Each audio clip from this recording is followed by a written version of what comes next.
नमस्कार दोस्तों, मैं संदीप लोकवाणी संदीप क्लासेस में आपका हार्दिक स्वागत करता हूं। तो बच्चों, आज हमारी मैथ की सेकंड क्लास है, थर्ड क्लास है बच्चा। तो बात करते हैं हम कि अब क्या बताएंगे हमने तुम्हें जो प्राकृतिक संख्या थी उनके योग के बारे में बता दिया था। हम बात करते हैं सम संख्या की। तो बच्चा, सम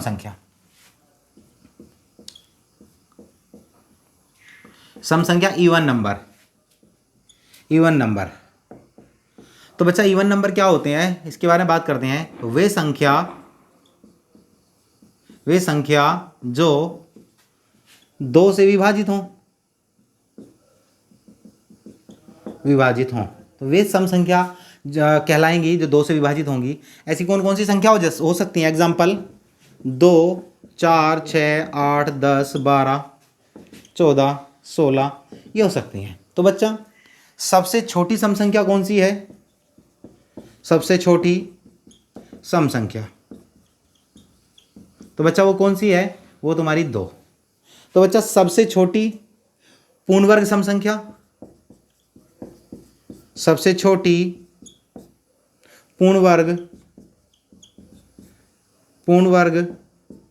सम संख्या तो बच्चा वो है तुम्हारी 4। ये तुम्हें पता होना चाहिए। तो बच्चा, आज हम बात करेंगे सम संख्या के योग की। सम संख्या का योग, सम संख्या का योग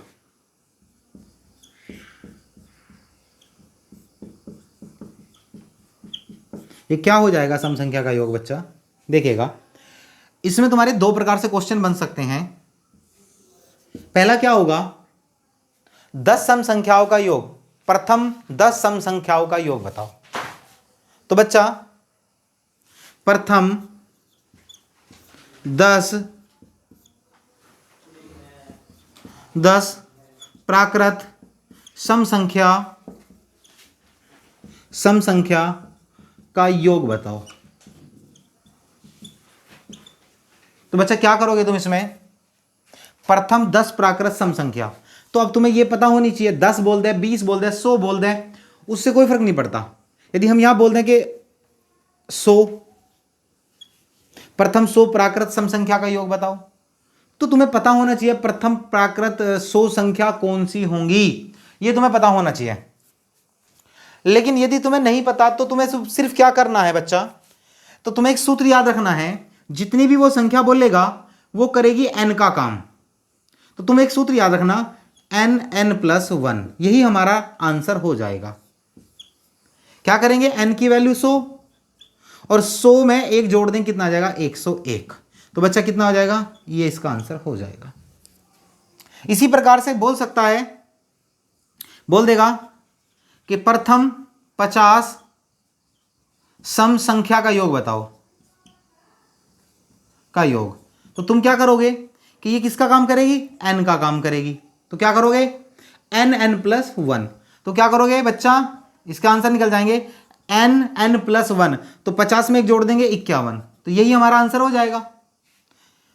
तो क्या करेंगे? 50 × 51, तो आंसर आ जाएगा हमारा। ठीक है, देखो 0, 5 × 5 और 5 × 5 = 25, यही हमारा आंसर हो जाएगा। तो बच्चा, इस प्रकार से हम निकाल सकते हैं। आगे बात करता हूं, दूसरा क्वेश्चन किस प्रकार का आएगा। दूसरा क्वेश्चन इस प्रकार का आ सकता है, देखिएगा, 2 टाइप से बना देगा। 100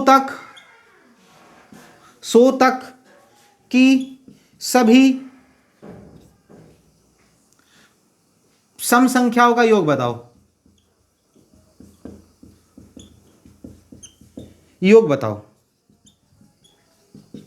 एक क्वेश्चन तो ये हो सकता है। तो बच्चा, एक और क्वेश्चन हो सकता है, बोल देगा 101 तक की सभी सम संख्या का योग बताओ। तो बच्चा, क्वेश्चन तो सेम ही है। अब तुम्हें करना क्या है, किस प्रकार से क्वेश्चन निकालोगे, किस प्रकार से तुम्हारा आंसर आएगा। सबसे पहले हमारा टारगेट होगा कि 100 तक कितनी संख्याएं होती हैं। देखिएगा, यदि वो यहां पे सम देता है तो तुम इसे क्या कर लोगे? 2 से डिवाइड कर लोगे, 100/4 2 तो कितना आ जाएगा 50, अर्थात वहां पे संख्या कितनी है 50। तो ये किसका काम करेगा, n का, और हम क्या कर देंगे, वही सूत्र लगा देंगे n+1, आंसर आ जाएगा हमारा 50 × 51, आंसर आ जाएगा।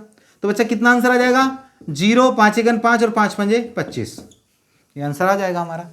बच्चा दूसरे में क्या करना है कि जब वो विषम संख्या देके रखेगा और बोलेगा कि सम संख्याओं का योग ज्ञात करो, तो तुम्हें क्या करना है, इसे सम बना लेना है एक घटा करके। तो बच्चा इसे जब घटाएंगे 101 - 1 तो बराबर कितना जाएगा 100, लेकिन फिर डिवाइड करना पड़ेगा 2 से, कितना है 50, और फिर ये किसका काम करेगा, n का, और सूत्र कौन सा अप्लाई कर देंगे, n+1। इस प्रकार से हम क्या निकाल सकते हैं कि जो सम संख्याएं हैं उनका योग निकाल सकते हैं।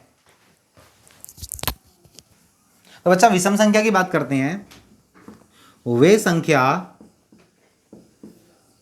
संख्या जो 2 से भाग ना हो तो क्या कहलाएंगी, तुम्हारी विषम संख्या कहलाएंगी। जैसे एग्जांपल 1, 3, 5, 7, 9, 11, 13, इस तरह की। तो बच्चा कोई तुमसे पूछता है कि सबसे छोटी विषम संख्या, छोटी विषम संख्या, तो क्या बता दोगे, 1। और बच्चा सबसे छोटी पूर्ण वर्ग विषम संख्या,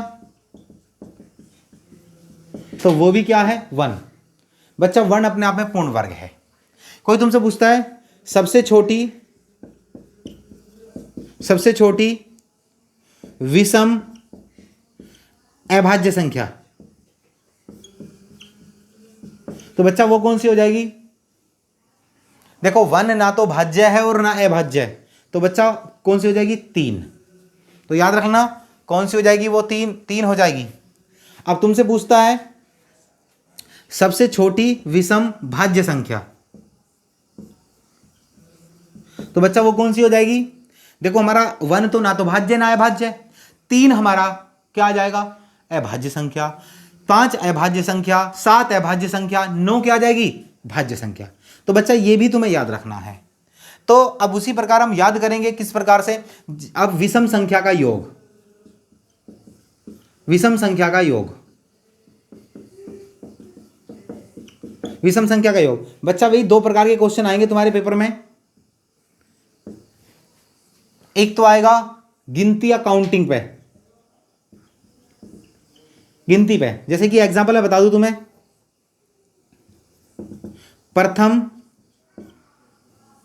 प्रथम 10 विषम संख्या का योग ज्ञात करो। तो बच्चा तुम्हें कुछ भी नहीं करना, ये जो बोल दिया गया 10, ये तुम्हारा n का काम करेगा और सूत्र हो जाएगा n²। तो क्या करेंगे 10 का स्क्वायर, तो 10 का स्क्वायर कितना आ जाएगा बच्चा, 100 आ जाएगा।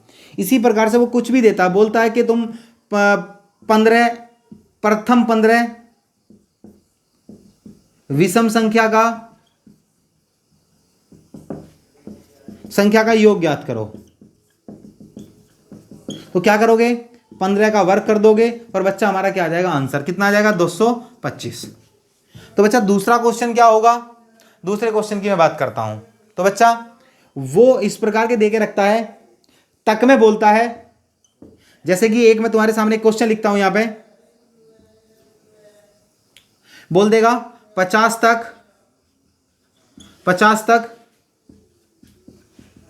विषम संख्या का योग बताओ। एक तो क्वेश्चन ये हो जाएगा बच्चा। एक वो ये बोल सकता है 51 तक की विषम संख्या का योग बताओ,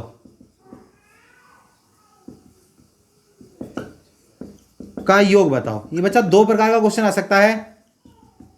लेकिन तुम्हें क्या करना है, जिस प्रकार यहां तुम्हें 10 संख्या पता थी, तो तुम्हें यह पता करना है कि 50 तक कितनी संख्याएं होंगी और बच्चा 51 तक कितनी संख्याएं होंगी। तो जब वो तुम्हें सम दे के रखेगा तो डायरेक्ट 2 से भाग कर देंगे, 50/2 तो कितना आ जाएगा 25, और यही हमारा n का कार्य करेगा। तो क्या कर देंगे योग निकालने के लिए 25 का वर्ग।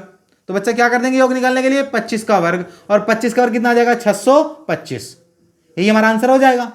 लेकिन जब वो विषम देकर रखेगा तो बच्चा विषम में क्या करना है, तुम्हें 1 जोड़ करके 2 से डिवाइड करना है, क्योंकि जो 50 तक 25 संख्या और 51 खुद अपने आप में एक विषम संख्या। तो क्या करेंगे हमेशा जोड़ के 51 + 1/2 अर्थात 52 को 2 से भाग करेंगे तो 26 हो जाएगा।